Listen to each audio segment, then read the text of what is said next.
Olá, mulher linda, sábia e que edifica o lar.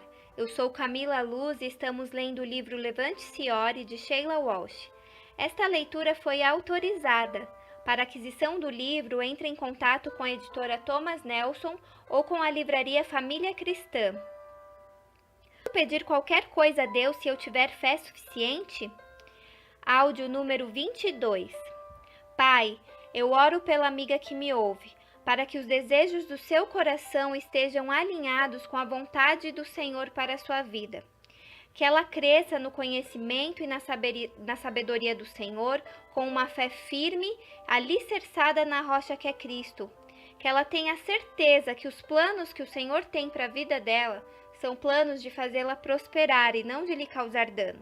Planos de dar-lhe esperança e um futuro. Eu oro em nome de Jesus. Amém.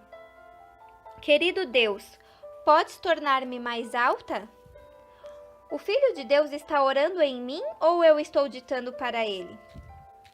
A oração não é simplesmente conseguir coisas de Deus.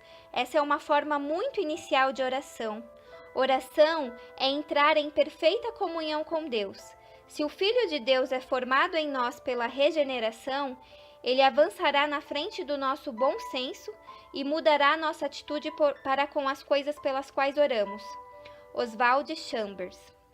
Digo-lhes a verdade, aquele que crê em mim fará também as obras que tenho realizado. Fará coisas ainda maiores do que estas, porque eu estou indo para o Pai.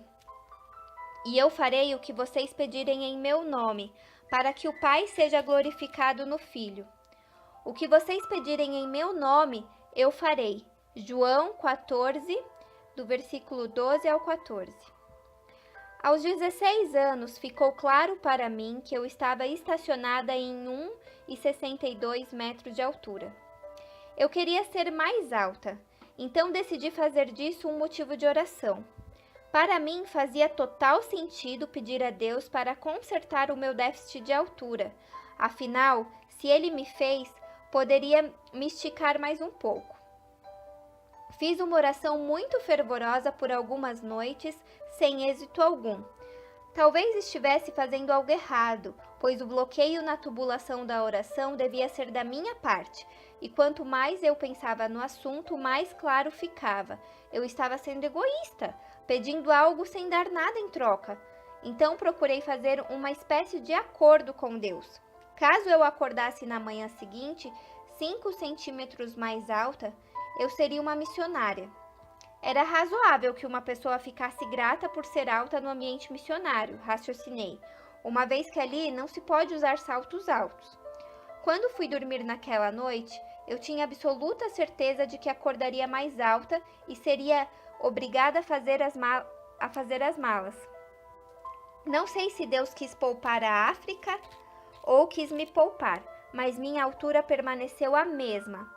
Fiquei verdadeiramente decepcionada e concluí que havia sido a minha falta de fé. Estava claro para mim, com base na Bíblia, que se você pedir a Deus qualquer coisa e a sua fé não vacilar, Ele atenderá. Parecia uma fórmula tão irrefutável.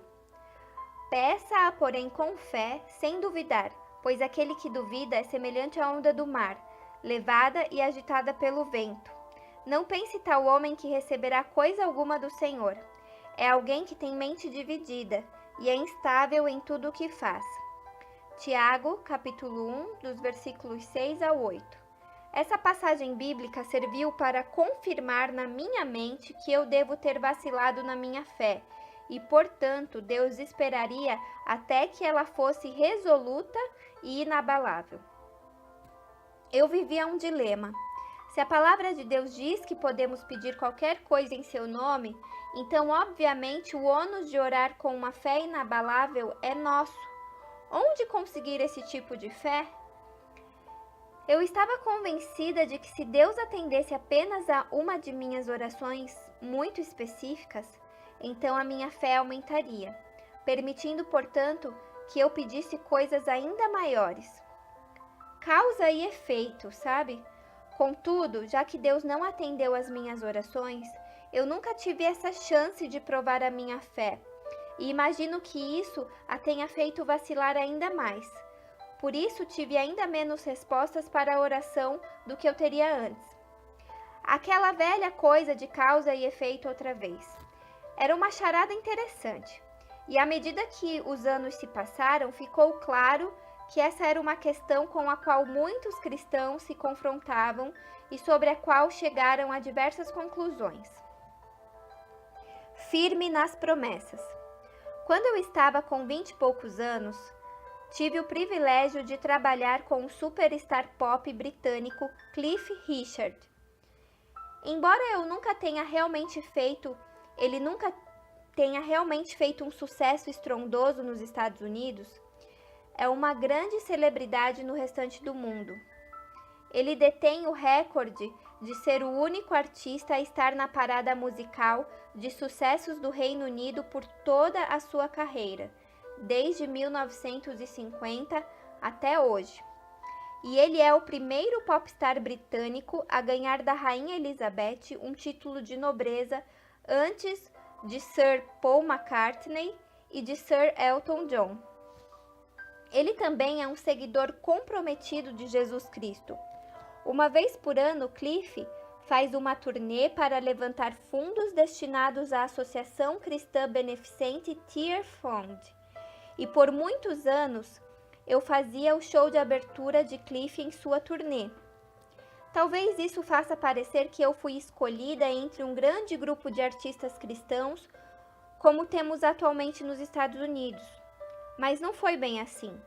Na época, havia cerca de 4 de nós e os outros 3 estavam ocupados. Foi uma enorme honra para mim. A única vez que andei em um Rolls Royce. Uau! Fiquei conhecendo muitos dos leais fãs de Cliff a fundo, mas há um cuja história não esqueci. Era uma mulher solteira, muito doce, de semblante tímido. Não usava maquiagem e se vestia como se frequentasse uma igreja muito conservadora e não assistisse a um show de música pop. Todas as noites, muitos fãs ficavam por muito tempo na porta do palco, esperando conseguir o autógrafo de Cliff, e ela geralmente estava na multidão, acompanhando o show de cidade em cidade. Uma noite, perguntei-lhe por que ela frequentava tantos shows, e ela me disse que se casaria com Cliff. Ela deve ter visto a minha expressão de surpresa, porque me disse que apesar de parecer um salto e tanto, ela era cristã e havia pedido em nome de Jesus sem hesitação. Eu sabia que era possível que Cliff se casasse com ela, mas muito improvável. Eu havia visto Cliff autografar um CD ou uma foto para ela, e embora ele fosse gentil, como era com todos os seus fãs, não foi além disso. Parecia-me que ela havia substituído a fé pelo pensamento positivo. Em situações como essa, é fácil escorregar para uma mentalidade de criança mimada, como se Deus nos devesse e tudo o que temos a fazer é querer tanto algo até que aconteça. Mateus 6,33 observa que somos chamados para crescer e amadurecer na nossa fé e na nossa vida de oração e para buscarmos o reino de Deus e a sua justiça em primeiro lugar. Mas é fácil pular a primeira parte do versículo. Busquem, pois, em primeiro lugar o reino de Deus e a sua justiça, e ir direto para, e todas essas coisas lhe serão acrescentadas. Em minha própria vida, sei que quanto mais busco deliberadamente o reino de Deus e o seu coração, mais meus desejos mudam. Aquela mulher não estava permitindo que Deus trabalhasse nela e renovasse a sua vida.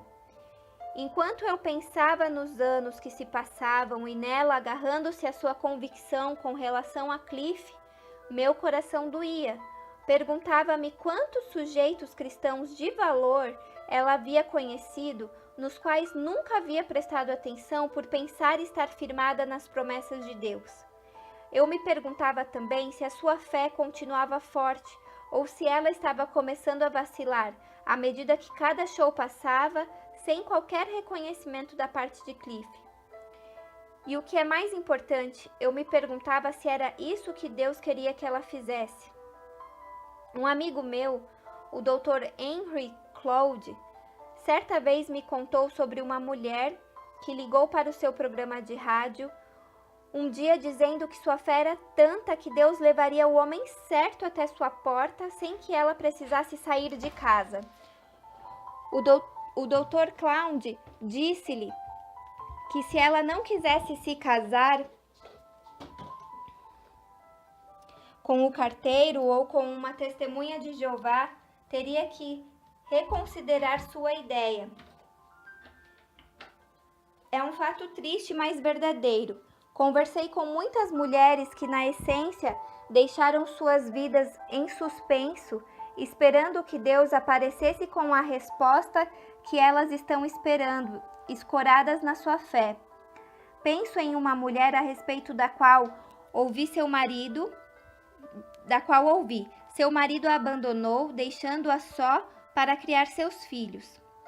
Ela acreditava absolutamente que devia confiar em Deus e não no sistema legal para ajudá-la. Sua fé se pautava em acreditar que quando seu marido lhe pedisse para transferir todos os bens deles para o nome dele, ela deveria fazê-lo. Em seu coração, ela acreditava que se orasse o suficiente e se recusasse a procurar qualquer pessoa para ter ajuda além do seu Pai Celestial, então ele honraria suas orações fiéis e seu marido voltaria para casa. Infelizmente, ele não voltou e ela ficou com muitas dificuldades. Aquela mulher não era uma cristã imatura, mas uma mulher que tem amado e seguido a Deus há muitos anos. Ela não queria nada além de mostrar ao pai que, por pior que as circunstâncias parecessem, ela acreditava na sua capacidade de mover montanhas. Tenho visto esse tipo de situação seguidas vezes, seja uma oração por um ente querido, um pedido por um cônjuge, o presente de um filho, ou mesmo que Deus abrisse o caminho para um ministério público.